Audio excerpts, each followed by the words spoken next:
The first time Lydia Mercer saw the Duke of Ravenscroft after 4 years, she was standing in the corner of the Bellingham ballroom with a glass of lemonade she didn't want and a smile she had carefully practiced in the mirror that morning. She was not supposed to be noticed. Governesses, even those fortunate enough to accompany their employers to society events, were meant to fade into the wallpaper.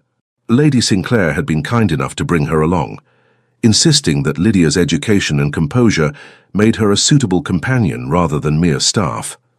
But kindness had limits, and Lydia knew better than to assume she belonged in a room full of silk and diamonds when she wore borrowed satin and her mother's old pearls. She had been managing quite well until she heard his voice. It was deeper than she remembered, or perhaps memory had softened all the edges of him, the way grief softens everything painful until you can bear to look at it again. He was laughing at something Lord Markham had said, and the sound travelled across the ballroom like a knife sliding between her ribs. Lydia's fingers tightened around the glass. She did not turn. She would not turn. She had spent 4 years building a life where she did not turn at the sound of his voice, did not scan crowded rooms for his profile, did not wonder if he ever thought of her in the dark hours before dawn, when the world was quiet enough to hear all the things you'd left unsaid. "Miss Mercer, are you quite well?" Lady Sinclair appeared at her elbow, her expression concerned. "You've gone terribly pale." "I'm perfectly fine, my lady. Perhaps the room is a bit warm. Then let us move closer to the terrace doors. The breeze will do you good." It was the worst possible direction. The terrace doors were near the refreshment table, which was exactly where the Duke of Ravenscroft stood with his circle of admirers and aristocratic friends. But Lydia could not refuse without explaining why, and there were some stories you did not tell, even to employers as kind as Lady Sinclair. She followed. She kept her eyes down, focused on the painted fan in Lady Sinclair's hand, on the marble floor beneath her feet, on anything except the man whose presence she could feel like heat from a fire even from 15 feet away. They were almost past him, almost safe, almost Miss Lydia Mercer.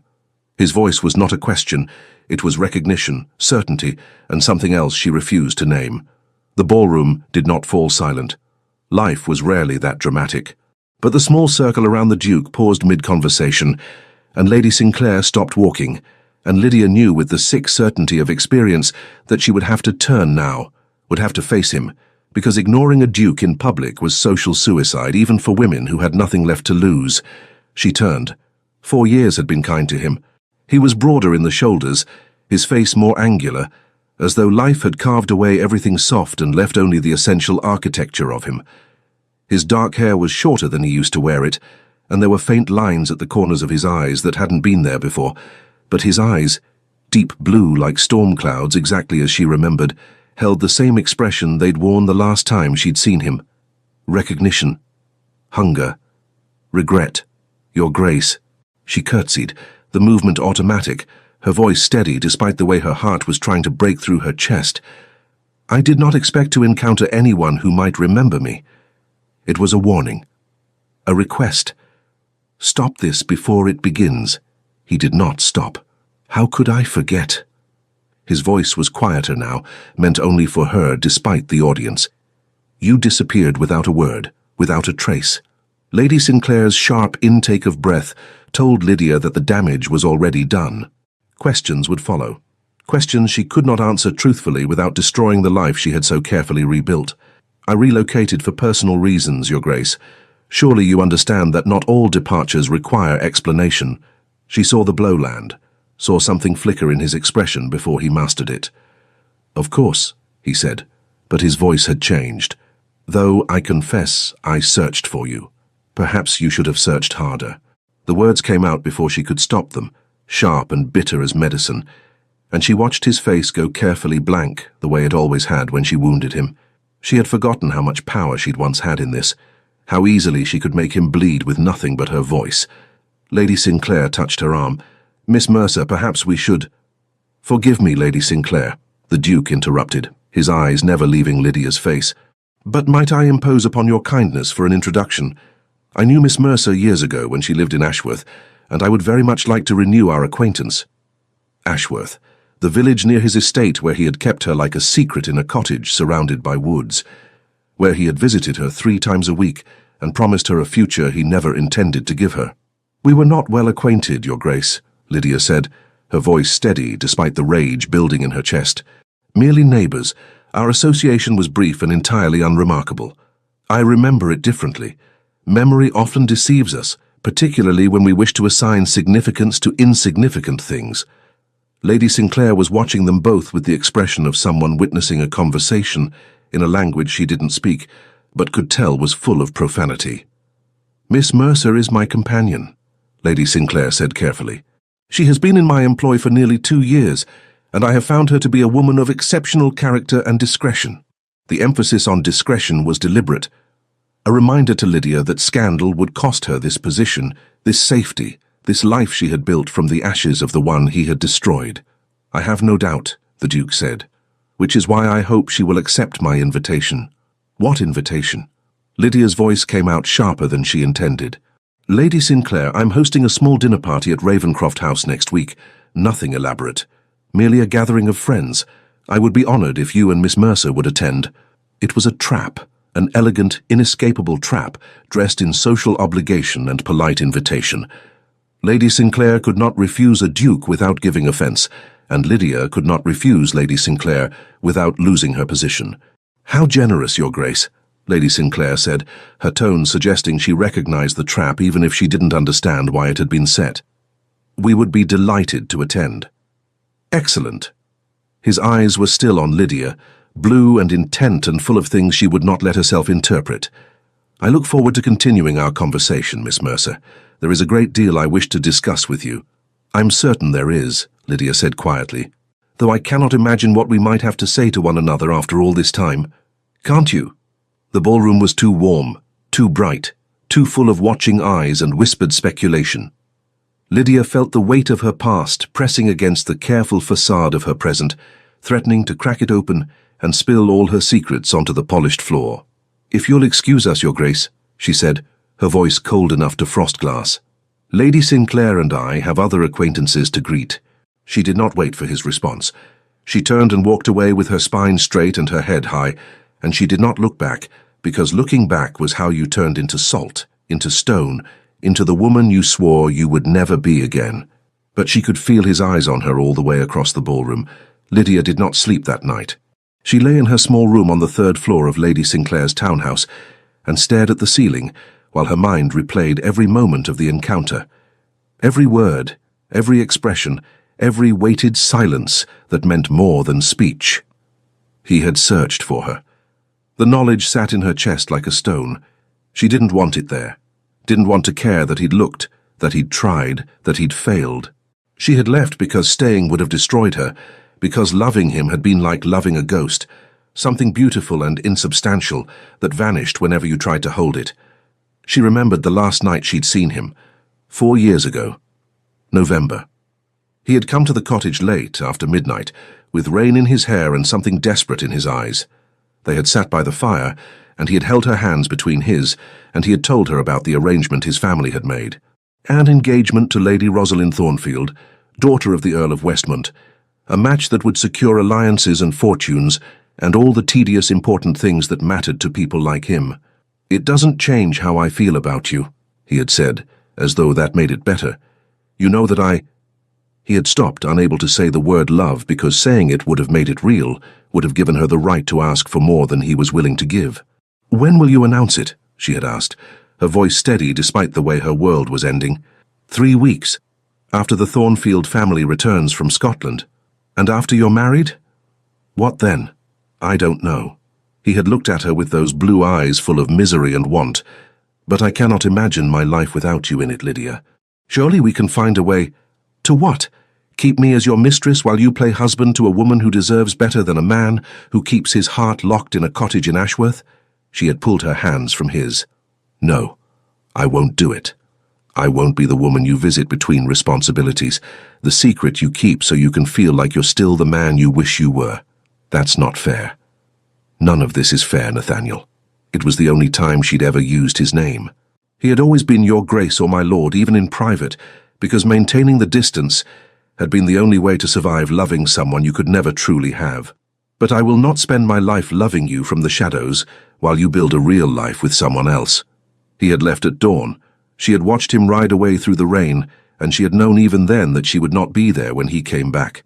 She had packed that morning, taken the small amount of money she had saved, left the cottage key on the kitchen table and disappeared before noon. No note, no explanation, no looking back, because looking back would have broken her. And now he was here, in London, inviting her to dinner parties and looking at her with those same blue eyes as though 4 years meant nothing, as though she was still the woman in the cottage waiting for him to decide she was worth more than secrecy. She wasn't. She had spent 4 years becoming someone else, someone who didn't need him. She only hoped that was true. The dinner party at Ravenscroft House was exactly as insufferable as Lydia had anticipated. Lady Sinclair's carriage arrived promptly at 7, and Lydia spent the entire journey practicing the art of polite indifference. She wore her second-best dress, a deep green silk that Lady Sinclair had given her for Christmas, and she had pinned her dark hair into a simple arrangement that suggested elegance without presumption. She looked, she thought, like exactly what she was, a well-educated woman of limited means employed by a kind but practical aristocrat. Nothing scandalous, nothing memorable, nothing that suggested she had once been the Duke of Ravenscroft's secret lover. Ravenscroft House was exactly as grand as she remembered from the one time he had described it to her. 3 stories of pale stone, windows blazing with light, a circular drive where carriages deposited guests who laughed and chattered as though gathering for dinner was the most delightful obligation imaginable. "It's quite beautiful, isn't it?" Lady Sinclair said as they climbed the front steps. "Quite," Lydia agreed, her voice neutral. A butler greeted them in the entrance hall. All marble floors and soaring ceilings, and the kind of wealth that didn't need to announce itself because it was simply assumed. They were led through corridors hung with portraits of severe-looking ancestors to a drawing room where other guests had already gathered. The Duke of Ravenscroft stood near the fireplace, deep in conversation with an older gentleman Lydia didn't recognize. He wore black evening clothes that fit him perfectly, and his dark hair caught the firelight as he turned at the sound of new arrivals. His eyes found her immediately. "Lady Sinclair, Miss Mercer." He crossed the room with the easy confidence of a man who owned everything in it. "Thank you for joining us. I trust your journey was pleasant." "Perfectly pleasant, Your Grace," Lady Sinclair said. "Your home is magnificent." "You're very kind." "Miss Mercer, I don't believe you've seen Ravenscroft House before." It was a test, a question meant to determine whether she would admit their past or continue the fiction that they were merely old acquaintances. "I have not, Your Grace. I confess I've never had occasion to visit." "Then you must allow me to show you the gallery after dinner. We have several paintings you might find interesting." "How generous." "Not at all. I am merely eager to renew our friendship." Friendship. As though that was what they'd had. As though 2 years of stolen hours and desperate passion could be reduced to something as bloodless as friendship. "I was not aware we had been friends, Your Grace." She saw the hit land, saw something flicker in his expression, pain or anger or both. "Then perhaps we should remedy that," he said quietly. "I would very much like to know the woman you've become, Miss Mercer. I suspect she is quite extraordinary." Before Lydia could respond, a woman's voice cut through the room like a blade through silk. "Nathaniel, darling, you're monopolizing Lady Sinclair's companion. How terribly rude of you." The woman who glided toward them was beautiful, in the way weapons were beautiful, all elegant lines and dangerous edges. She wore midnight blue velvet and diamonds that caught the light like ice, and her smile was the kind that made you check your pockets to ensure nothing had been stolen. "Catherine," the Duke said, and there was something careful in his tone. "May I introduce Lady Sinclair and her companion, Miss Lydia Mercer. Ladies, this is my sister, Lady Catherine Thorne." Sister. Of course. Lydia should have guessed from the resemblance. The same dark hair, the same elegant bone structure. But where the Duke's eyes held warmth beneath the formality, Lady Catherine's were cold as winter frost. "How delightful," Lady Catherine said, though her tone suggested she found it anything but. "I don't believe I've heard Nathaniel mention you before, Miss Mercer. How exactly did you come to know my brother?" "We were neighbours briefly," Lydia said smoothly. "In Ashworth several years ago, our association was quite unremarkable." "I see." Lady Catherine's eyes travelled over Lydia's dress, her hair, her jewellery, cataloguing every detail with the precision of someone assessing a threat. "And now you are employed by Lady Sinclair as—" "A companion," Lady Sinclair interjected, her voice pleasant but firm. "Miss Mercer has been invaluable to me. Her education and character are exceptional. How fortunate for you both." Lady Catherine's smile sharpened. "Though I confess I'm surprised to find a former neighbour at my brother's dinner table. Nathaniel is usually quite selective about his guest list." "Catherine." The Duke's voice carried a warning. "I'm merely making conversation, darling. Surely there's no harm in expressing curiosity about a guest whose background is so ambiguous." The word hung in the air like smoke. Ambiguous. It was an accusation dressed in politeness, a suggestion that Lydia was not what she claimed, that her presence here was inappropriate in ways Lady Sinclair couldn't possibly understand. "I assure you, Lady Catherine," Lydia said, her voice perfectly level, "there is nothing ambiguous about my circumstances. I am a woman of limited means who has found honourable employment with a generous employer. If that troubles you, I can only assume you are troubled by a great many women in London." Lady Catherine's eyes flashed.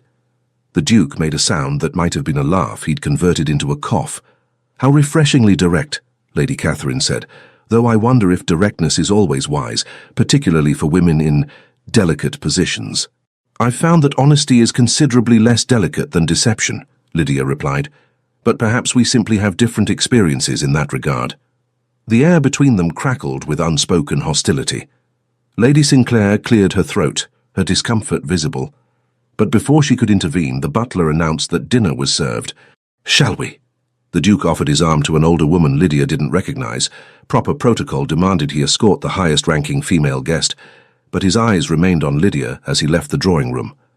Lady Catherine moved to walk beside Lydia as they filed toward the dining room. "A word of advice, Miss Mercer," she said quietly, her voice pitched for Lydia's ears alone.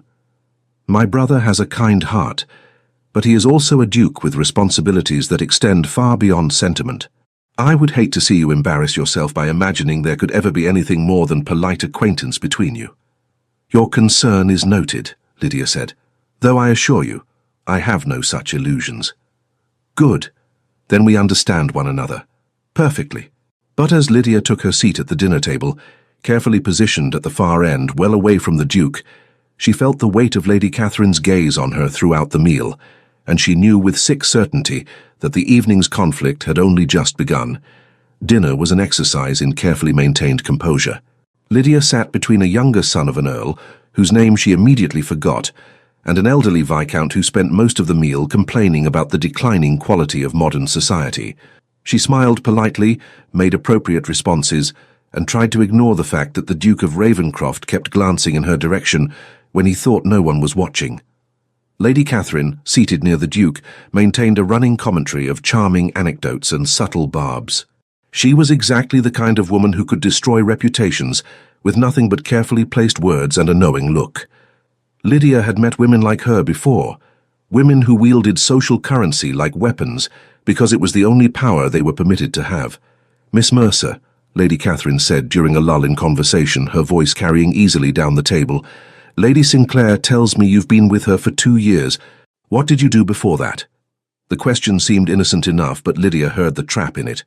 Any answer she gave would invite more questions, more scrutiny, more opportunities for her past to collide with her carefully constructed present. "I was employed as a governess in Yorkshire," she said. It was true enough. She'd spent 18 months teaching the children of a merchant family before coming to London. "How industrious. And before Yorkshire?" "Private study. My father left me a small library, and I made good use of it. How fortunate that education can compensate for other disadvantages." The insult was delicate enough that calling it out would make Lydia seem oversensitive, but obvious enough that everyone at the table understood what had been implied, that she was beneath them, that education was all she had to recommend her because birth and fortune had not. "Indeed," Lydia said pleasantly, "though I've found that character matters more than circumstance. Education may be acquired, but integrity is cultivated." Lady Sinclair made a small sound of approval. The Duke's expression had gone carefully neutral, but his knuckles were white where they gripped his wineglass.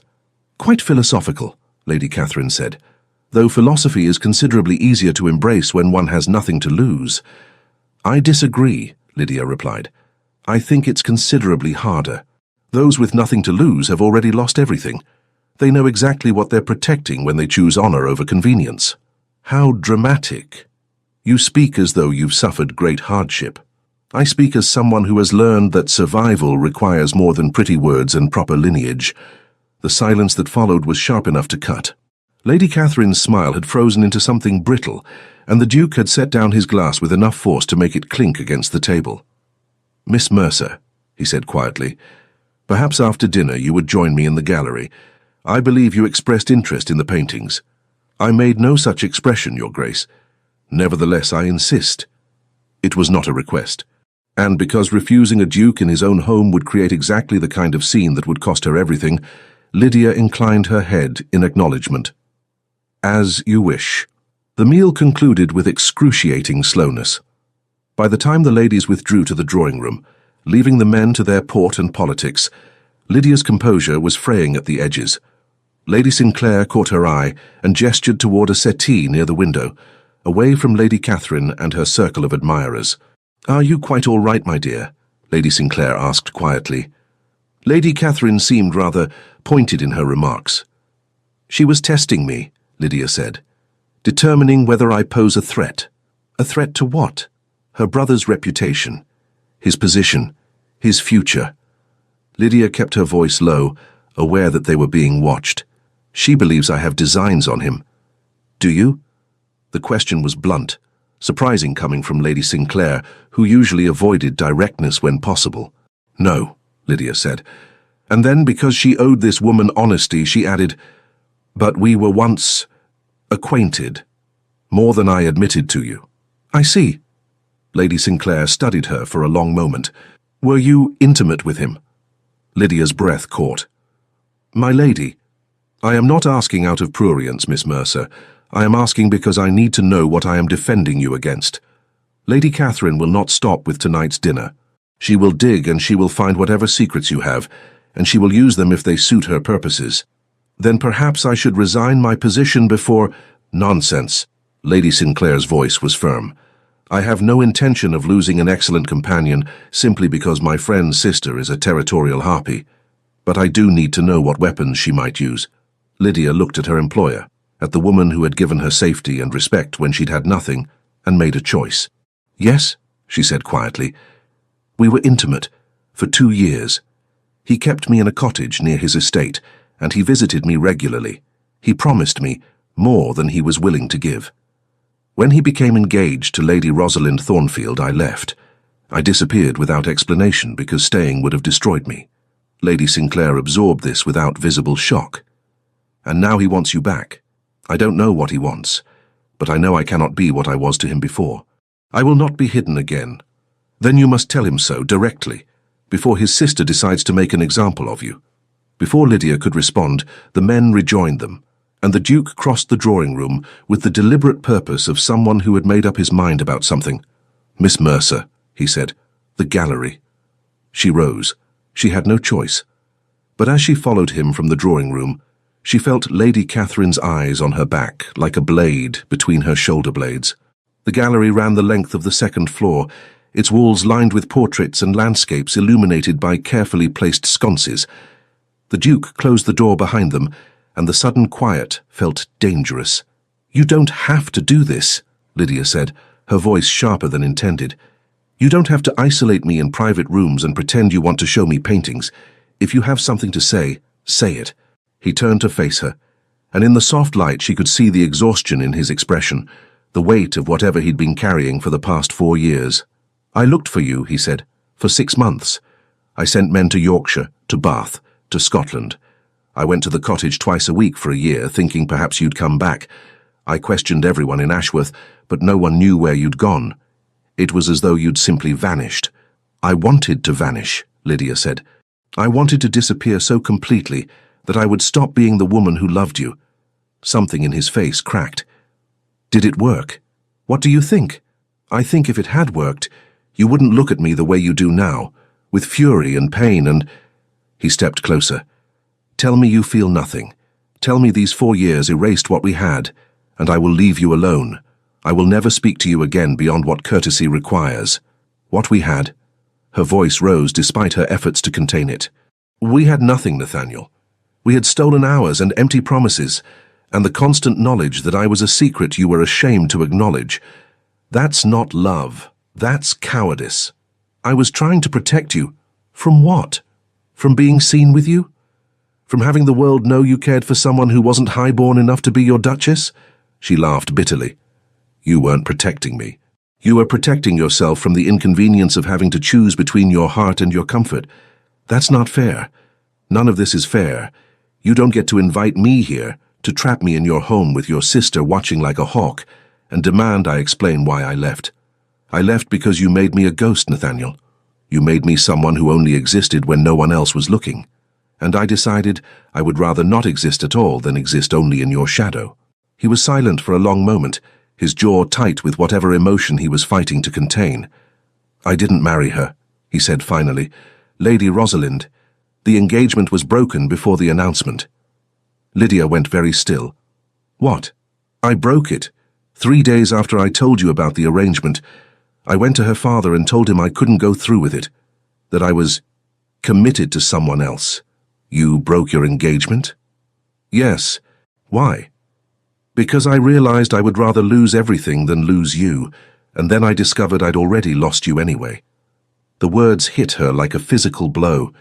She wanted to believe them, wanted to let them matter. But 4 years had taught her that words were cheap, that promises made in private meant nothing if they were never kept in public. You broke your engagement, she said slowly, but you still came to the cottage alone. You still visited me in secret. You still kept me hidden. I was going to tell you. I was going to explain that I'd chosen you, that we could find a way to what, Nathaniel? To keep me as your mistress, to install me in a better house perhaps, but still keep me separate from your real life. Because breaking an engagement to one woman doesn't mean you were willing to make me your wife. He flinched. She'd hit the truth. My family would never have accepted it, he said quietly. My mother was already horrified that I'd broken the Thornfield match. Catherine was furious. My uncle threatened to cut off my access to the family estates. If I had tried to marry you, then you would have had to choose me over your comfort, over your position, over your family's approval, and you couldn't do it. She stepped closer, her voice low and fierce. I don't blame you for that, Nathaniel. I blame you for making me believe you might. I want another chance. Why? So you can break my heart again? So you can keep me in a prettier cage while you live your real life without me? No. His hands lifted as though he wanted to touch her, then fell to his sides when she stepped back. Because I spent 4 years realizing that the life I thought I needed, the position, the reputation, the approval, meant nothing without you in it. Because I was a coward then, and I want to prove I'm not a coward now. Prove it how? However you need me to. She wanted to believe him, wanted to let herself imagine that he had changed, that he had learned what she'd been trying to teach him when she left. But wanting something didn't make it real, and she had spent too many nights in that cottage in Ashworth, wanting things that never came. I need you to let me go, she said quietly. I need you to stop looking at me like I'm still yours. I need you to accept that I built a life without you, and I don't want to tear it down just because you've decided you're ready to be brave. Lydia, don't. She held up a hand. Don't say my name like that. Don't look at me like I'm breaking your heart when you're the one who taught me how to break my own. She turned toward the door, but his voice stopped her. I'm not giving up on you. She looked back at him. This man she had loved with a desperation that had nearly destroyed her, and she felt something inside her chest crack open. Then you're a fool, she said, because I've given up on you. She left him standing in the gallery surrounded by portraits of his ancestors, and she didn't look back, because looking back would show him that she was lying. The carriage ride home was silent. Lady Sinclair seemed to sense that Lydia needed space to compose herself, and she asked no questions about what had transpired in the gallery. But when they arrived at the townhouse, she placed a gentle hand on Lydia's arm before she could escape upstairs. Whatever you decide, Lady Sinclair said quietly, know that you have a home here.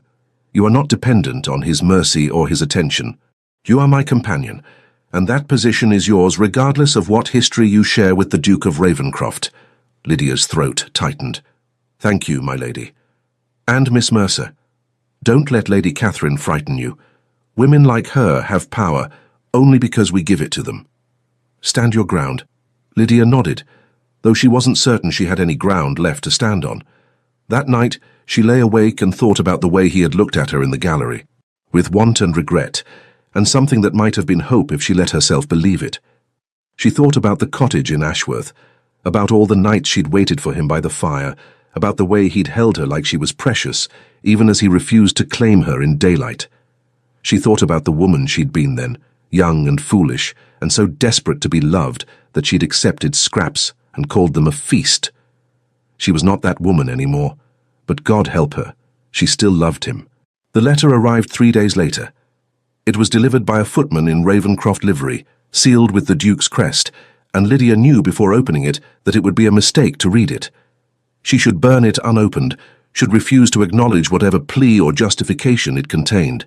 She read it anyway.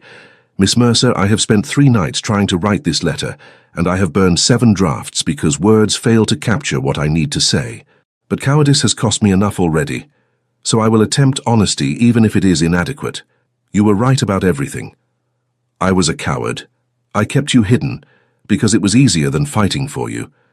I told myself I was protecting you from scandal, when I was really protecting myself from the consequences of loving someone my family would not accept. I promised you things I had no intention of delivering because promising felt like loving, and I was too much of a fool to understand that love demands action, not words. When you disappeared, I told myself you were punishing me, that if I found you, I could explain, could make you understand why I'd made the choices I had. But the truth is that you didn't disappear to punish me. You disappeared to survive me.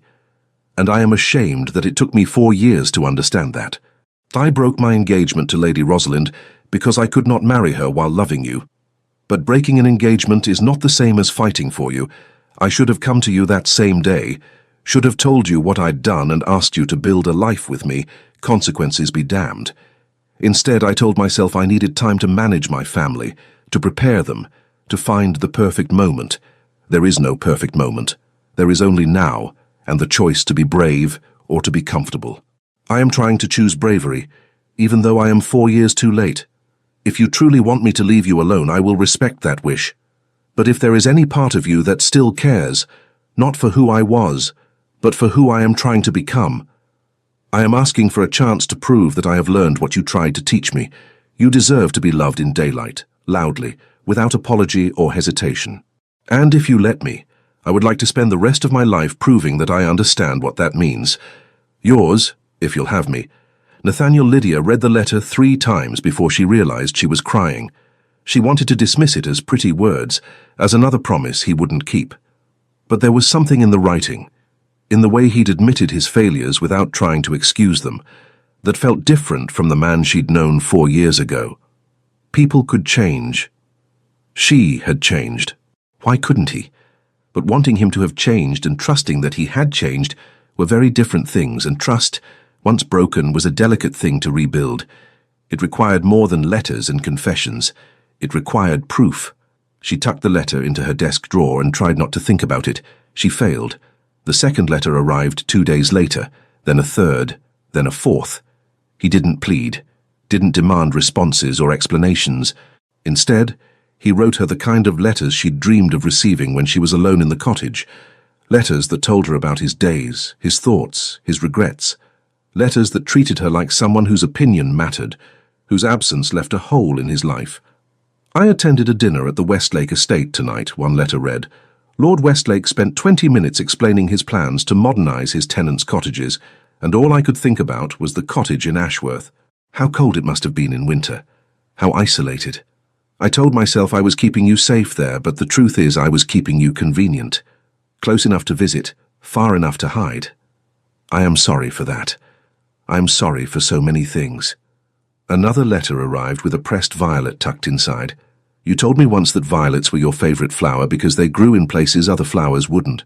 Stubborn and resilient, you said, and you smiled like you were talking about yourself rather than flowers. I found these growing near the old oak on the east lawn, and I thought of you. I thought of how you survived me when you shouldn't have had to. Lydia kept the letters. She told herself she was keeping them as evidence, as proof of his persistence, so she could show Lady Sinclair if questions arose. But the truth was that she read them before bed each night, memorizing the shape of his handwriting, the rhythm of his words, the vulnerability in his admissions. She didn't write back.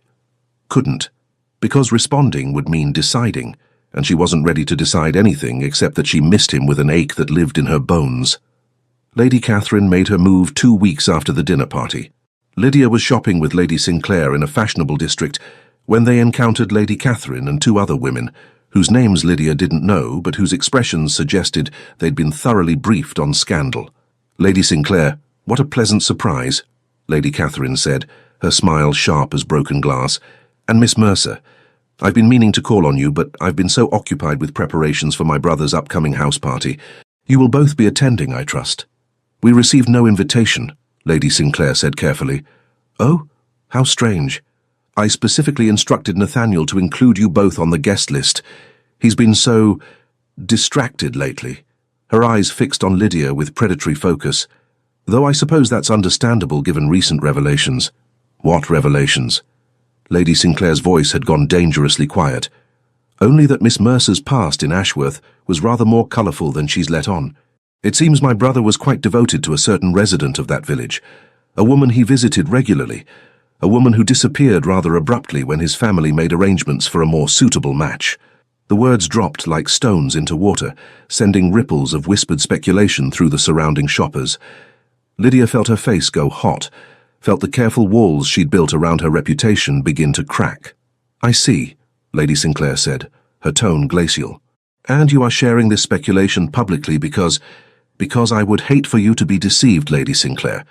As a friend, I feel obligated to ensure you understand exactly who you've welcomed into your home."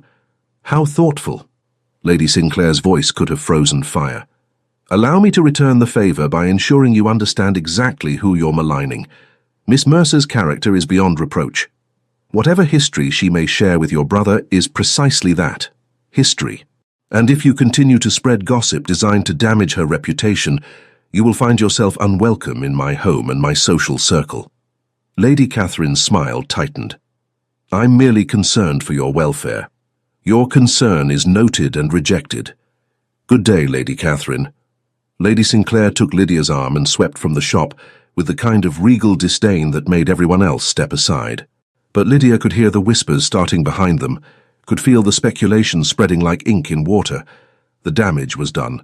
By evening, 3 invitations to upcoming events had been quietly rescinded.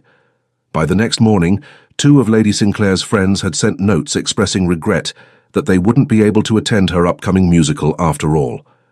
By noon, Lydia had decided she needed to leave London before her presence destroyed everything Lady Sinclair had built. "Absolutely not," Lady Sinclair said when Lydia tried to resign. "I will not reward Lady Catherine's cruelty by giving her what she wants. She wants me gone from your life, from her brother's life, and she'll keep attacking until she succeeds. Then let her attack. I have weathered worse storms than a jealous woman with a sharp tongue. But your reputation is mine to risk." Lady Sinclair's voice was firm. "You are not responsible for other people's choices, Miss Mercer. You are only responsible for your own, and I am choosing to stand by you." Lydia's throat tightened. "Why?" "Because women like Lady Catherine only have power when we allow them to divide us. Because I am tired of watching good women be destroyed for loving unwisely. Because you deserve better than to be driven from your home by gossip and innuendo." Lady Sinclair paused. "And because my late husband once kept a mistress, and I learned the hard way that the problem was never the other woman. It was always the man who made promises he had no intention of keeping." Lydia stared at her employer, seeing her clearly for the first time. Not just a kind woman who had offered her employment, but someone who understood exactly what it felt like to be collateral damage in someone else's choices. "I'm sorry," Lydia said quietly. "Don't be. I survived it, and I became stronger for it. Just as you will." Lady Sinclair squeezed her hand. "Now, we have a musicale to plan, and I have invitations to send. If London wants a scandal, we'll give them something to actually talk about." The letter from the Duke arrived that afternoon. "Lydia, I heard what Catherine did. I am furious, I am humiliated, and I am done. I have asked my sister to leave Ravenscroft House. I have made it clear to my entire family that you are not to be spoken of with anything less than complete respect. I have informed my mother that if she wishes to maintain a relationship with me, she will ensure that no gossip about you is spread through her social circles. But these are private actions, and you deserve more than privacy.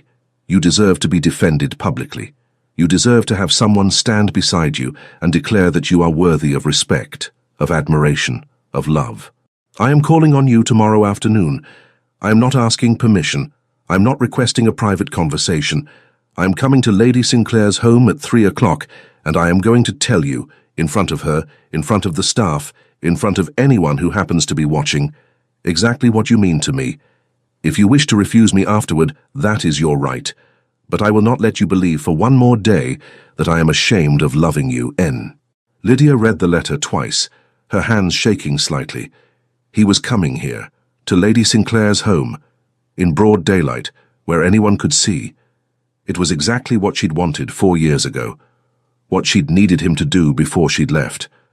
But wanting something and being ready for it were not the same thing, because if he came here tomorrow and declared himself publicly, everything would change. She would have to decide whether she believed he'd truly transformed, whether she could trust him with her heart again, whether she was brave enough to risk everything she'd built on the possibility that he'd become the man he should have been all along. She thought about the cottage in Ashworth, about all the nights she'd waited for him to choose her, about the moment she'd realized he never would. She thought about the woman she'd been then, and the woman she'd become since. And she decided that whatever he said tomorrow, she would listen. Not because she owed him that, but because she owed herself the chance to hear him say in daylight what he'd only ever been willing to say in shadows. He arrived at 3 o'clock exactly, announced by a flustered butler who looked uncertain whether to show a duke into the parlour or ask him to wait. "Show him in," Lady Sinclair said, her voice steady. She sat beside Lydia on the settee, a silent show of support that made Lydia want to weep with gratitude. The Duke of Ravenscroft entered the parlour in full formal dress, dark coat, polished boots, every inch the aristocrat he'd been born to be.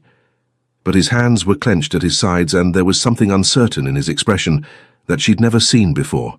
"Lady Sinclair, Miss Mercer." He bowed formally. "Thank you for receiving me." "Your Grace," Lady Sinclair said coolly. "I confess I'm surprised by this visit. My understanding was that you preferred to conduct your personal business more privately." It was a rebuke, gentle but clear. The Duke's jaw tightened.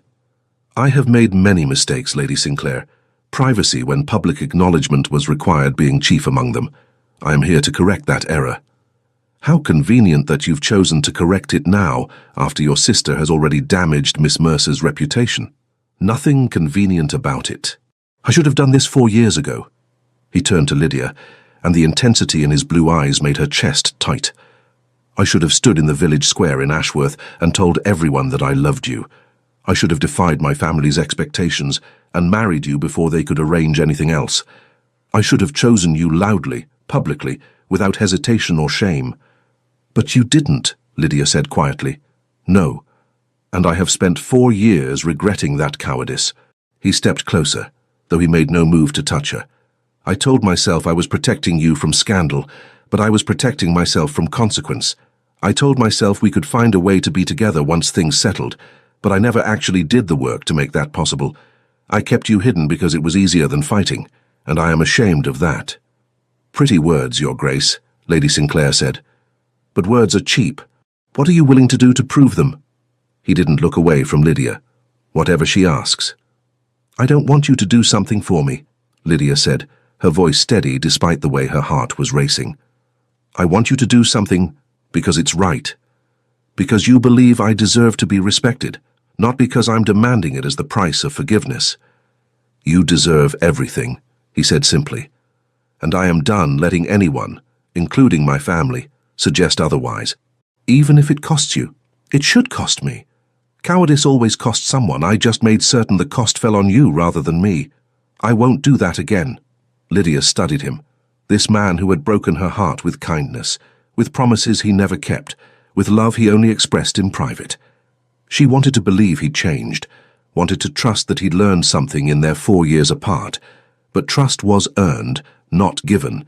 "If I give you another chance," she said slowly, "it won't be the chance you had before. I won't be your secret. I won't be hidden. I won't wait quietly while you decide whether I'm worth fighting for. I know. I won't forgive you just because you've decided to be brave now. You'll have to prove it, consistently, publicly, without expectation of reward." "I understand. And if you fail me again, I will leave. And this time, I won't come back. Something in his expression cracked. I know. She stood and he went very still, as though afraid sudden movement might shatter whatever moment this was. Then prove it, she said. Not to me. Not in private. Prove it to everyone who heard your sister's gossip. Prove it to every person who has ever been made to feel less than because they loved someone who wouldn't love them back publicly. Prove that you've become someone who understands that love without courage is just another word for cowardice. How? She lifted her chin, feeling something fierce and bright unfurling in her chest. That's not for me to tell you. If you've truly changed, you'll know what to do. He held her gaze for a long moment, and she saw the exact instant he understood what she was asking. Not for a grand gesture or a dramatic display, for the daily unglamorous work of being someone worthy of trust. All right, he said quietly. Then I will begin. He turned to Lady Sinclair. Lady Sinclair, I am aware that my sister's actions have created difficulties for you and Miss Mercer. I want you to know that I have severed Catherine's access to my social circles and resources. She will no longer be welcome at Ravencroft House, and I have made it clear to everyone in my family that any further attempts to damage Miss Mercer's reputation will result in permanent estrangement. A good first step, Lady Sinclair said, though it would have been a better first step before she'd already struck. I agree, which is why I have also sent letters to everyone who received Catherine's gossip, clarifying that Miss Mercer is a woman of exceptional character who has been treated abominably by my family. I have made it clear that I hold her in the highest regard, and that anyone who spreads further rumors will be considered my enemy. Lydia's breath caught. Public letters. Actual, irreversible public defense. You did that? She asked. Yesterday, after I heard what Catherine had done, the letters were delivered this morning. He paused. I am also hosting a ball in 3 weeks. You will both be my guests of honor, not hidden in corners or placed at the far end of dinner tables. You will sit at my right hand, Lady Sinclair, and Miss Mercer beside you, and anyone who has a problem with that arrangement will be asked to leave. That will destroy your standing, Lady Sinclair said, though there was approval in her voice now. Then it destroys it. I am finished prioritizing standing over principle. Lydia felt something in her chest loosen just slightly. It wasn't forgiveness, wasn't trust, but it was possibility, the shape of what he might become if he followed through. All right, she said quietly. We'll come to your ball. His relief was visible. Thank you. Don't thank me yet. You have 3 weeks to prove you mean what you say. 3 weeks for society to test you, for your family to pressure you, for all the reasons you found to keep me hidden before to resurface. If you can withstand that, if you can choose me publicly, consistently, without wavering, then maybe we'll talk about what comes next. And if I fail, then you'll have proved I was right to leave. He nodded slowly. Fair enough. Though I should tell you, I don't intend to fail. Everyone intends to succeed, Your Grace. The difference is in what they do when success becomes difficult. Then I will show you what I do when things become difficult. He bowed to them both. Ladies, I will not take any more of your time. But I want you to know, both of you, that I am grateful for your patience, and I will spend however long it takes proving that I deserve it. He left the way he'd come, formal and proper, and every inch the Duke. But Lydia thought she saw something different in the set of his shoulders, the firmness of his stride. She hoped she was right. Well, Lady Sinclair said after the door closed, that was quite the performance. Do you think he meant it? Lydia asked. I think he believes he meant it. Whether he can maintain that belief when it costs him. Lady Sinclair shrugged. Time will tell. But Miss Mercer, for what it's worth, I think you're handling this remarkably well. Most women in your position would have either forgiven him immediately or refused to see him at all. You're making him earn it. That takes strength. Or stubbornness, Lydia said. In my experience, they're often the same thing. The letters from the Duke's public defense arrived over the next 2 days in a steady stream of responses. Some were supportive, praising his integrity and expressing regret for having believed gossip. Others were coldly formal, withdrawing invitations or ending associations that had been maintained for years. Lady Sinclair read them aloud over breakfast, her tone sardonic. Lord Harrington regrets to inform you that he will be unable to attend your upcoming ball due to prior commitments. How convenient that he only just remembered these commitments. She set the letter aside. Though Lady Fairmont writes that she's always admired your courage and looks forward to meeting Miss Mercer properly at the ball. So you haven't lost everyone." "He's losing enough," Lydia said quietly, staring at the pile of rejections. "He's losing people who value propriety over principle. Good riddance to them." Lady Sinclair poured more tea. "Though I confess I'm curious to see how he handles the pressure. 3 weeks is a long time to maintain conviction when the costs keep mounting."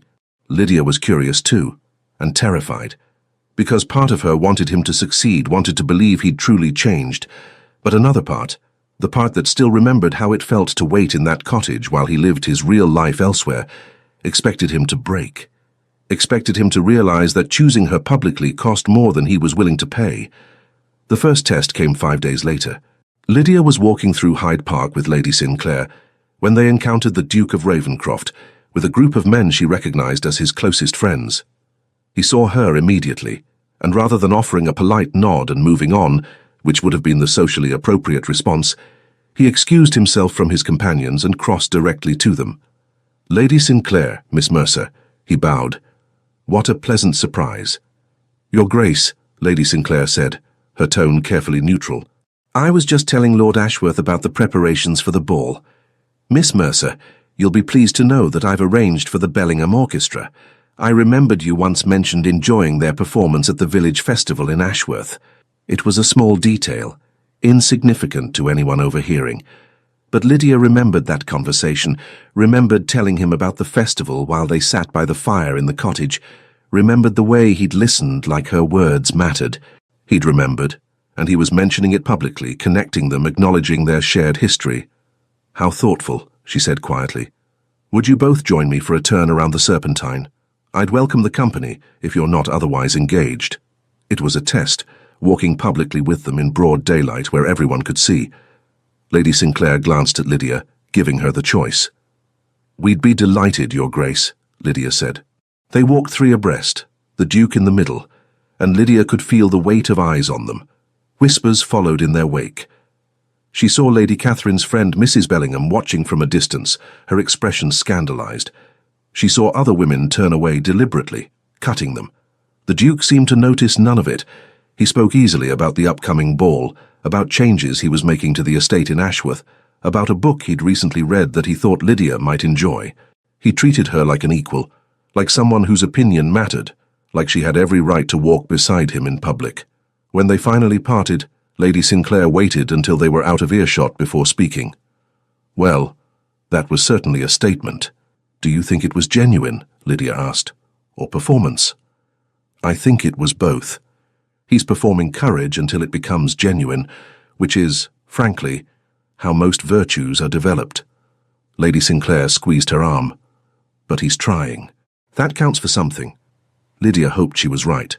The second test came a week later, at a dinner party hosted by Lady Fairmont. Lydia had been nervous about attending, uncertain whether the invitation was genuine or merely polite obligation. But Lady Fairmont greeted them warmly and seated Lydia beside the Duke at dinner, a placement that would have been shocking 3 weeks ago, but now seemed deliberate. The Duke arrived late, looking harried. He took his seat beside Lydia with an apologetic smile. "Forgive me," he said quietly. "Family crisis. Your mother," Lydia guessed, "and my uncle, and 3 cousins who felt compelled to share their opinions about my choices." His voice was dry. "Apparently defending you publicly makes me a disappointment to the family legacy. You could still change your mind," Lydia said, watching him carefully. "Tell them you were temporarily mad. Smooth things over."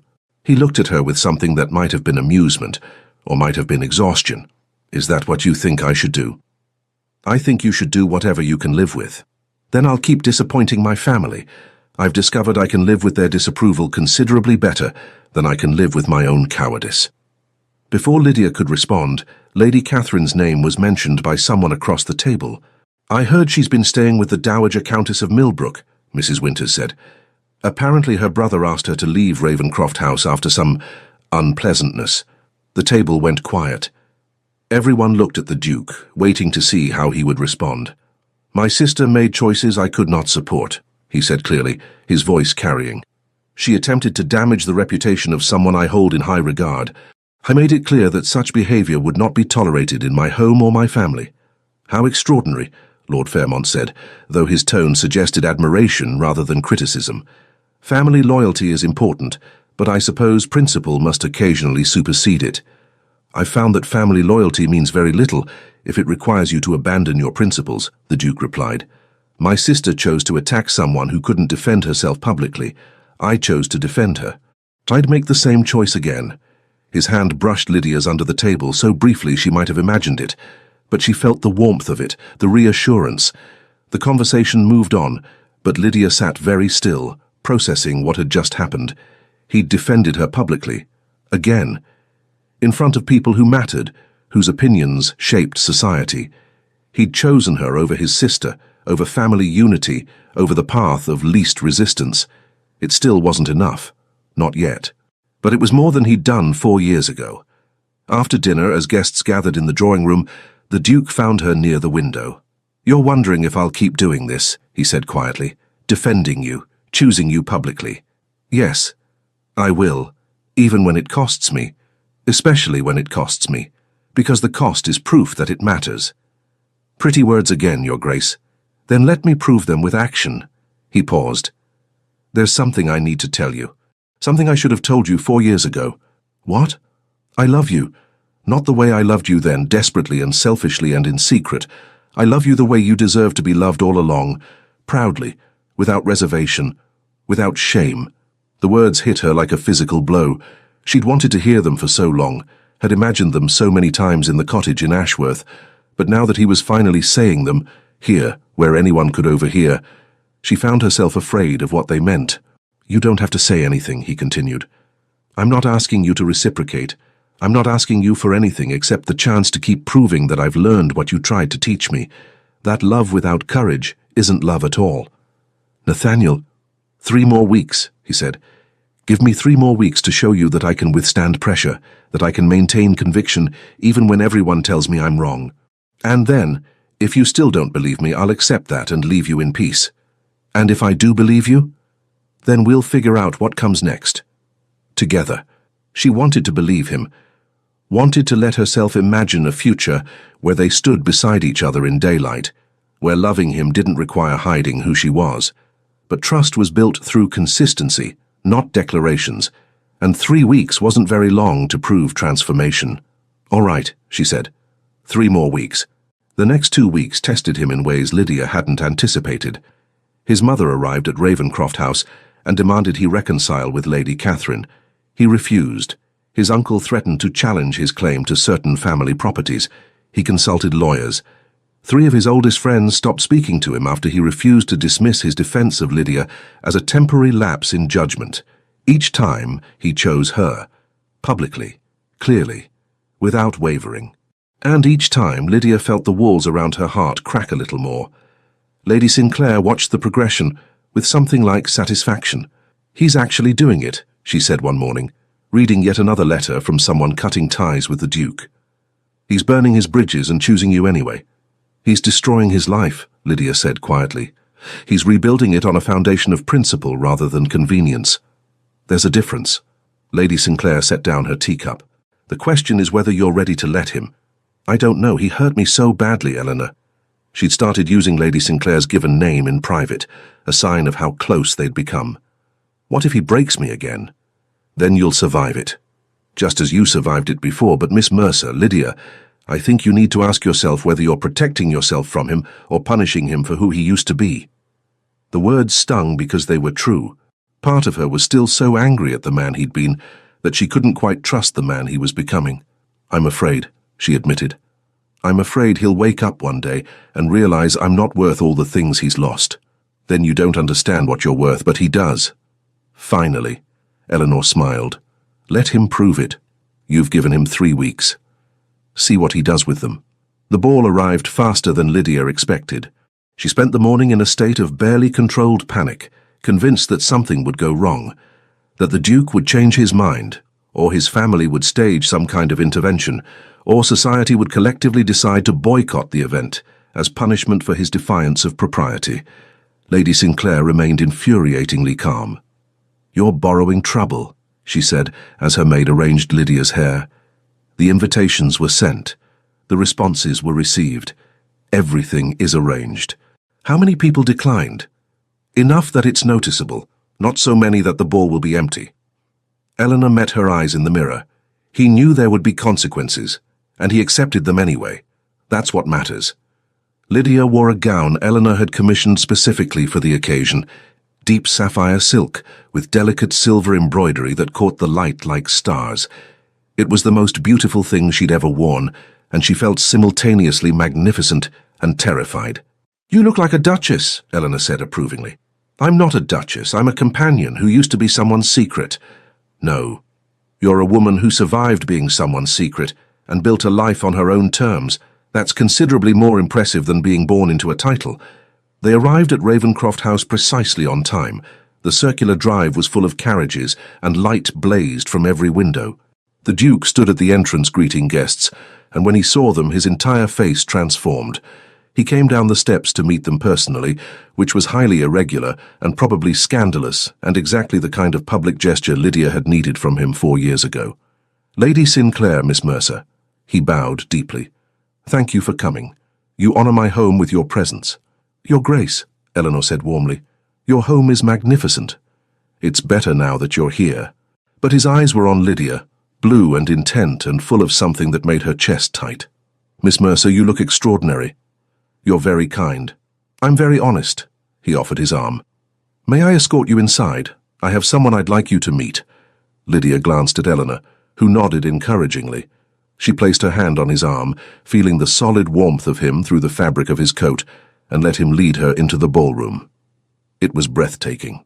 Chandeliers hung from the ceiling like captured stars, and flowers were everywhere. Roses and peonies, and, in the centerpieces, violets. Her violets. He'd remembered. But it wasn't the beauty of the ballroom that made her stop breathing. It was the fact that he led her directly to the center of the room, where everyone could see them, and introduced her to his mother. The Dowager Duchess of Ravencroft was an elegant woman in her 60s with steel-grey hair and eyes that assessed Lydia with the precision of a jeweler examining a stone for flaws. "Mother," the Duke said quietly, "I'd like you to meet Miss Lydia Mercer." "Lydia, my mother, the Dowager Duchess." "Your Grace." Lydia curtsied, her heart hammering. The Dowager studied her for a long moment that felt like an eternity. Then, incredibly, she smiled. "Miss Mercer, my son has told me a great deal about you. I understand I owe you an apology for my family's behavior." Lydia's mind went blank. My daughter's actions were reprehensible. My own resistance to Nathaniel's choices was rooted in concern for his position, but I realize now that I was more concerned with appearances than with his happiness." The Dowager's voice was formal but sincere. "I hope you will accept my apology and give us the opportunity to know you properly." It was the last thing Lydia had expected. She looked at the Duke, who was watching his mother with an expression of surprised gratitude. "That's very generous, Your Grace," Lydia managed. "It's practical. My son has made his choice clear. I can either accept that with grace or lose him entirely. I choose grace." The Dowager nodded toward the dance floor. "I believe the orchestra is preparing to begin. You should claim your dance before someone else does." The Duke's hand tightened on Lydia's arm. "Shall we?" Lydia nodded, not trusting her voice. He led her onto the dance floor as the music began, a waltz, traditional and romantic, and exactly the kind of dance that required them to stand close and maintain eye contact for the duration. As they took their positions, Lydia realized that everyone was watching them, speculating, judging. "They're staring," she murmured. "Let them stare. I've spent 4 years caring too much about what people think. I'm done." His hand settled at her waist, warm and steady. "All that matters now is whether you believe me." "I want to." "But you're afraid." "Terrified." "So am I." He smiled slightly. "I'm terrified I'll fail you again. That I'll revert to the coward I was when it becomes difficult. That you'll realize I'm not worth the risk." "You're worth it," she said before she could stop herself. "You've always been worth it. That was never the problem." "What was the problem?" "That you didn't think I was worth fighting for." His hand tightened at her waist, pulling her infinitesimally closer. "I know that now. And I am so sorry that it took me 4 years to understand what I should have known from the beginning." They turned in time to the music, and Lydia felt something inside her begin to shift. Not forgiveness, exactly. Not yet. But a softening. A willingness to believe that transformation was possible, that people could learn from their failures and become someone better. "The last 3 weeks," she said quietly, "watching you lose friends and defy your family and stand beside me even when it cost you, that meant something. You've proved you can maintain conviction when it's difficult. Does that mean you're ready to trust me again?" "It means I'm ready to try." His face transformed. Hope and relief and something fierce that made her breath catch. "That's all I'm asking. The chance to prove every day that I've learned, that I can be the man you deserved all along." The waltz ended, but he didn't immediately release her. For a moment they stood there in the center of the ballroom, surrounded by watching eyes and whispered speculation, and Lydia realized that this was what she'd needed. Not privacy, not secrets. This, the two of them together in a room full of people who knew exactly who they were and what they'd been to each other. "Thank you for giving me this chance," he said quietly. "Don't waste it." "I won't." The rest of the ball passed in a blur of introductions and carefully polite conversations. Some guests were genuinely warm, Lady Fairmont, Lord Ashworth, several others who seemed to appreciate the Duke's defiance of convention. Others were coldly formal, maintaining propriety while making their disapproval clear. The Duke remained at Lydia's side throughout, a constant presence that both comforted and unnerved her. He was different from the man she'd known in Ashworth, more certain, more willing to face conflict rather than avoid it. Near midnight he drew her out onto the terrace where other couples strolled in the cool evening air. "I have something for you," he said, reaching into his coat pocket. "Something I should have given you 4 years ago." He produced a small box and Lydia's heart stopped. "It's not what you think," he said quickly, reading her panic. "Not yet, but I wanted you to have this." He opened the box to reveal a delicate gold bracelet set with small sapphires. "It was my grandmother's," he continued. "She was, according to family legend, a merchant's daughter who married the 5th Duke against everyone's advice. My grandfather loved her desperately and publicly, and she wore this bracelet every day as a reminder that she'd been chosen despite the scandal." He met Lydia's eyes.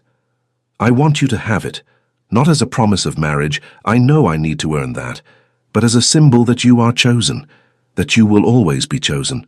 Lydia's throat tightened as he fastened the bracelet around her wrist. The weight of it felt significant, like a vow made tangible. "Thank you," she whispered. "No, thank you, for giving me another chance, for surviving me when you shouldn't have had to, for becoming someone so extraordinary that I couldn't forget you even when it would have been easier to try." "Nathaniel, I love you, Lydia Mercer. I love you loudly and publicly and without reservation, and I will spend however long it takes proving that I understand what that means." "I love you too," she said, the words spilling out before she could contain them. "I tried not to. I tried to hate you, to forget you, to become someone who didn't need you, but I couldn't. You were always there in every choice I made, every wall I built, every moment I convinced myself I was better off alone." He cupped her face in his hands, his thumbs brushing away tears she hadn't realized she was crying. "I don't deserve you," he said quietly, "but I will spend the rest of my life trying to become someone who does." "You already are," she said. "You just had to learn it." He kissed her then, not the desperate hidden kisses they'd shared in Ashworth, but something softer and deeper. A promise. A beginning. When they finally pulled apart, Lydia rested her forehead against his and breathed in the reality of him. "What happens now?" she asked.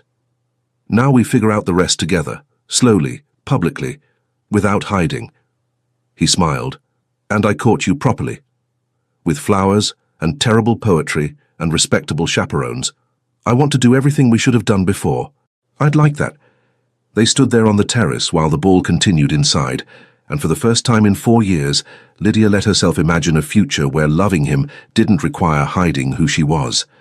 The weeks following the ball were strange and wonderful, and occasionally terrifying.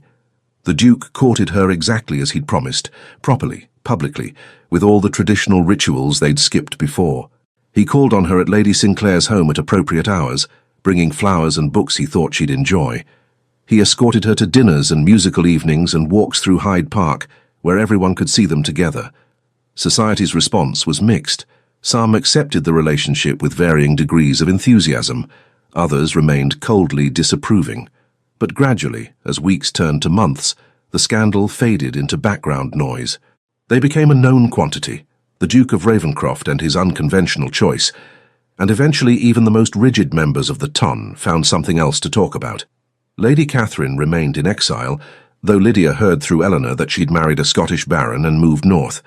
The Duke's mother became, if not warm, at least consistently polite. And slowly, painfully, the wounds of the past began to heal. But there were still difficult moments. 3 months after the ball, Lydia woke from a nightmare about the cottage in Ashworth, about waiting for him while he lived his real life elsewhere, about the moment she'd realized he would never choose her.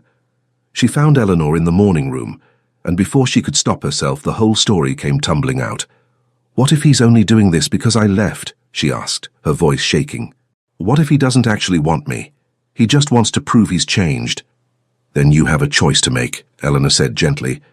"You can continue punishing yourself for trusting him, or you can decide that transformation is real, that people can learn, that he's proved through consistent action over months that he understands what he did wrong and has changed. But how do I know?" "You don't. Trust always requires a leap of faith. But Lydia, he's done everything you asked. He's defended you publicly, cost himself friendships and family relationships, stood beside you even when it was difficult. At some point, you have to decide whether you're going to believe the evidence of his actions or continue assuming he'll revert to who he was." "I'm afraid," Lydia whispered. "I know. But staying afraid forever isn't protecting you. It's just a different kind of prison." The words stayed with Lydia for days, echoing in her mind during quiet moments. Eleanor was right. She'd spent so long protecting herself from being hurt again that she'd built walls that kept out not just pain but possibility. She thought about the Duke, about the man he was now versus the man he'd been, about the way he looked at her in public without shame or hesitation, about the patient steadiness with which he'd endured her doubts and fears without demanding she move faster than she was ready. He'd changed. She knew it in her bones. The question was whether she was brave enough to trust it. 6 months after the ball, the Duke took her back to Ashworth. Lydia hadn't been certain she wanted to go. The cottage held too many difficult memories, but he'd insisted there was something he needed to show her. They travelled with Eleanor as chaperone, though the entire village seemed to know exactly who Lydia was and why she'd left. The whispers followed them everywhere, curious and occasionally disapproving. The Duke ignored all of it.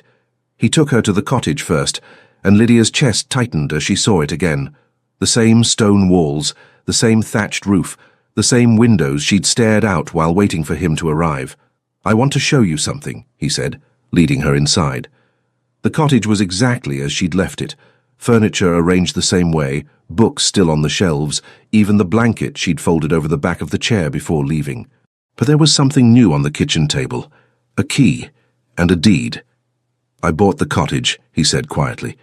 3 months after you left, I purchased it from the owner who'd been renting it to you. I told myself I was preserving it in case you came back, but the truth is I wanted to keep the one place where we'd been completely honest with each other." Lydia picked up the deed, her hands shaking. "Why are you showing me this?" "Because I want you to have it. The cottage, the land around it, everything, it's yours. Not as my gift, but as what should have been yours from the beginning." He paused. "I kept you here like a secret.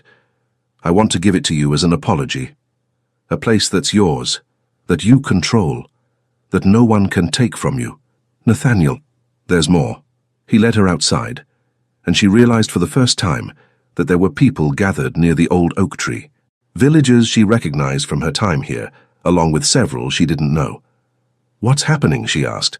"You told me once that you wished you could have made a difference in Ashworth, that you felt useless locked away in this cottage when there was so much need in the village." He gestured toward the crowd. "I've established a fund in your name, for education, for widows, for families struggling to make ends meet. You'll administer it. You'll decide who receives help and how much. This is your work if you want it, your purpose." Lydia stared at him, overwhelmed. "You did this?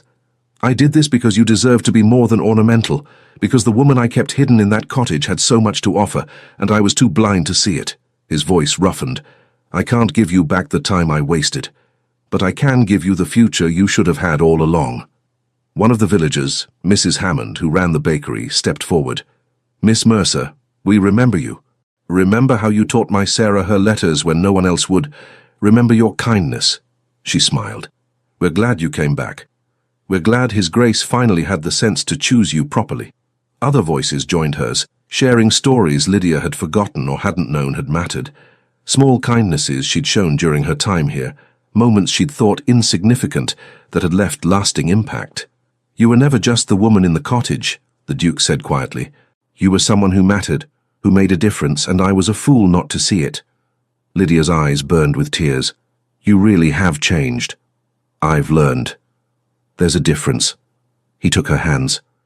"I learned that loving someone means seeing them completely, celebrating them publicly, building a life together rather than keeping them separate.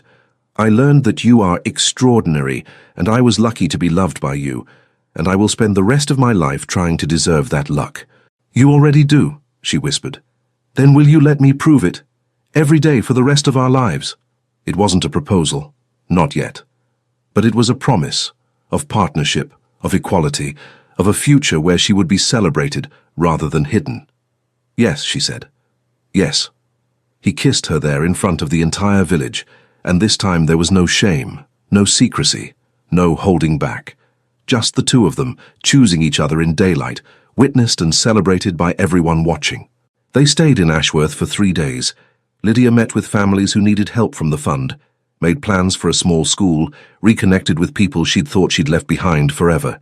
And through it all, the Duke remained at her side, not directing or controlling but supporting, listening, learning. On their last night there, they walked to the cottage at sunset.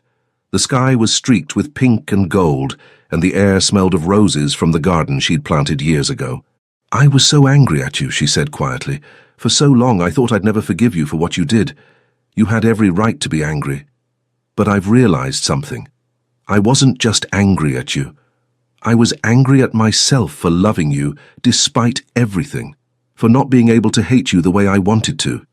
I'm sorry for that, for all of it. I know, and I'm ready to let it go." She turned to face him. "Not forget. I'll never forget. But I can let go of the anger. I can choose to focus on who you are now rather than who you were then." He pulled her close, resting his forehead against hers. "I don't deserve that grace. Probably not.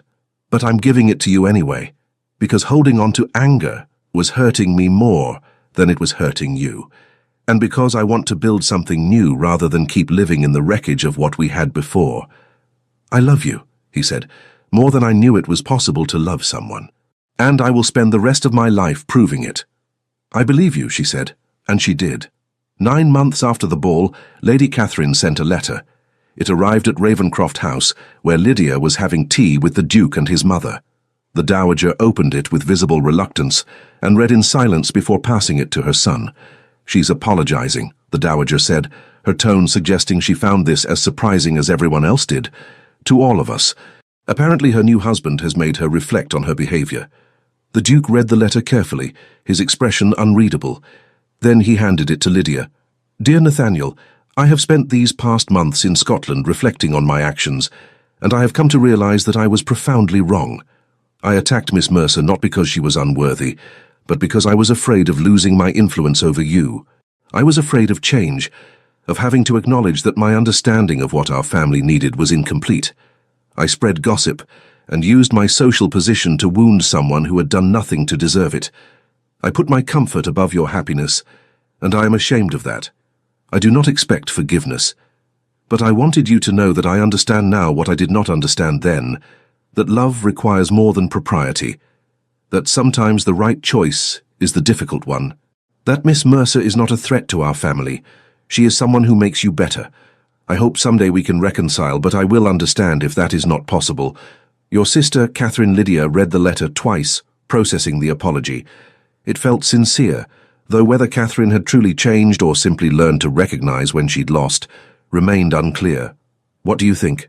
the Duke asked quietly. "I think people can surprise you," Lydia said.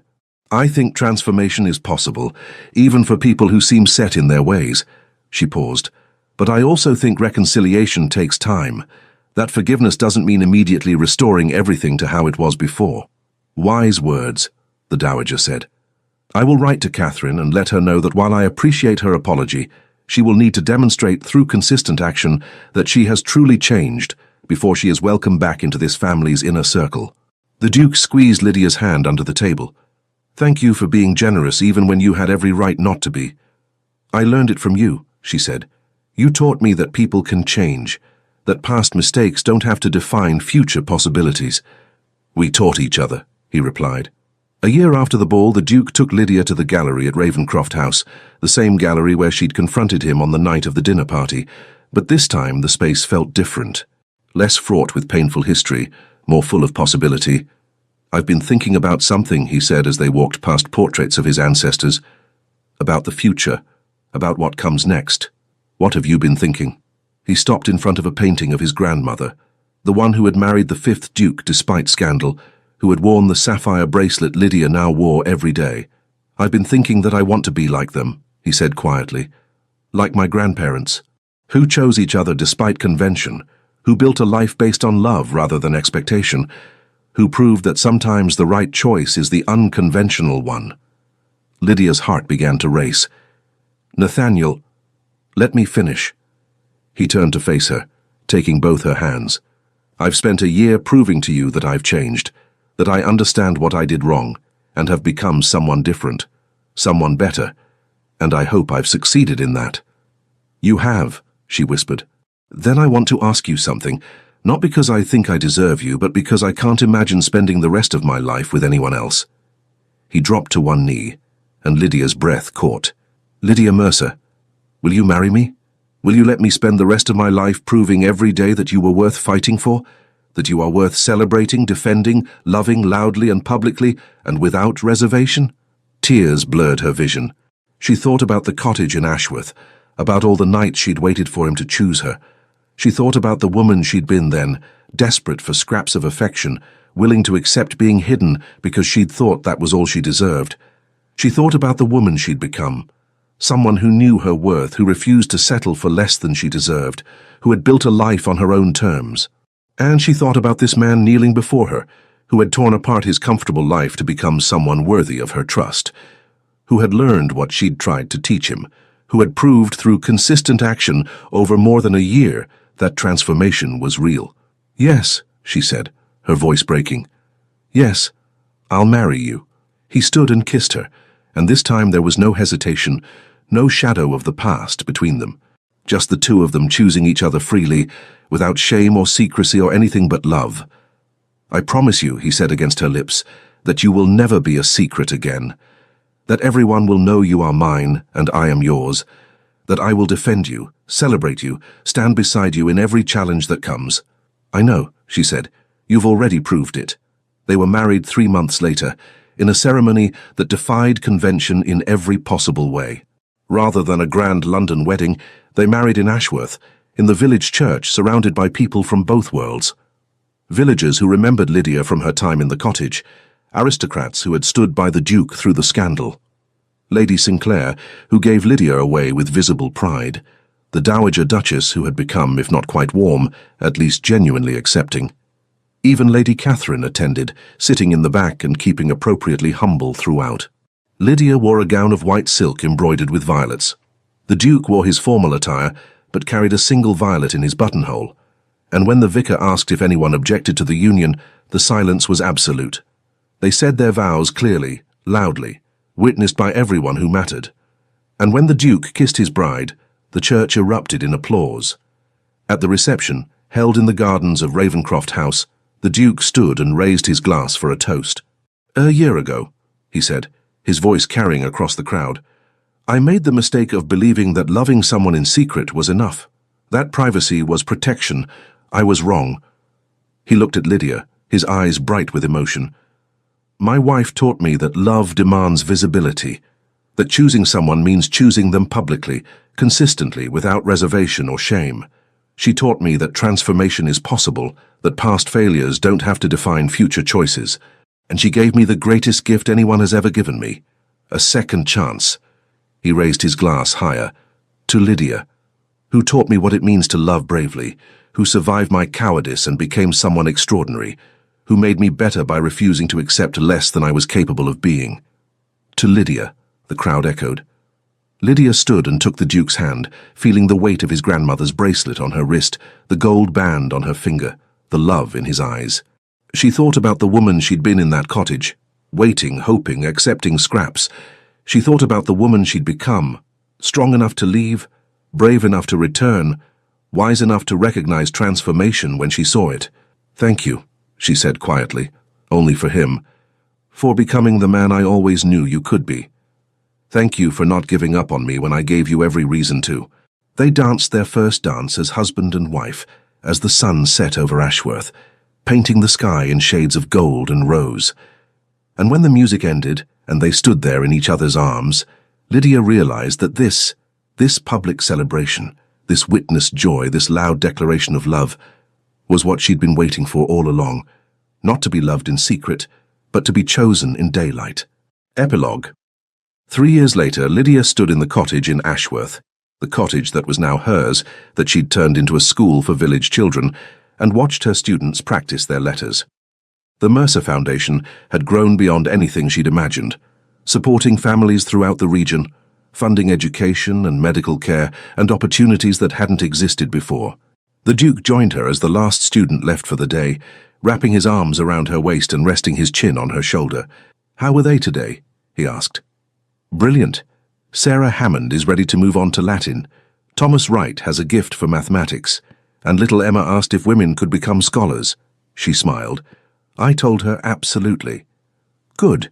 The world needs more women who refuse to accept limitations." Lydia turned in his arms, studying his face. The past 3 years had been good to them. They'd built a life together based on partnership and equality, dividing their time between London and Ashworth, working together on the foundation, celebrating each other's successes. They'd weathered small scandals and large challenges. They'd grown together rather than apart. "I've been thinking," she said, "about the title of this story, if it were a story." "What title?" "She was the Duke's secret love, but she disappeared without looking back." He winced. "Painful but accurate." "Yes, but I think the real story is what happened after. How you learned that love requires visibility. How I learned that leaving was the most powerful thing I could have done. How we both learned that transformation is possible when someone is brave enough to change." "And what would you call that story?" he asked. She thought for a moment, then smiled. She disappeared, without looking back, until he proved he was worth returning for. "I like that better," he said. "Though I think the real story is still being written. Every day we choose each other. Every day we prove that love can be rebuilt on a foundation of trust rather than secrets." "Every day," she agreed.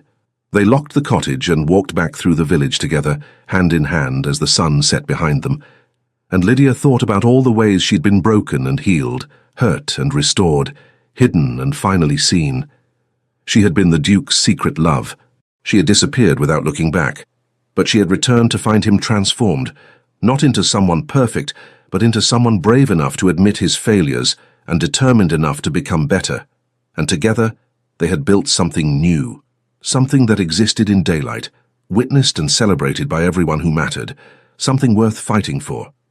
Thank you for staying with me until the end. This story exists because of you, because someone wanted to hear about transformation and second chances, about the power of leaving and the courage of returning, about learning to love boldly rather than carefully. If this story spoke to you, I'd love to hear your thoughts in the comments. And if you'd like more stories about characters who refuse to settle for less than they deserve, hit that subscribe button and ring the notification bell. Remember, you are worthy of being loved loudly, celebrated publicly, and chosen without reservation. Never settle for someone who wants to keep you hidden. Thank you for being here. You are the reason these stories exist.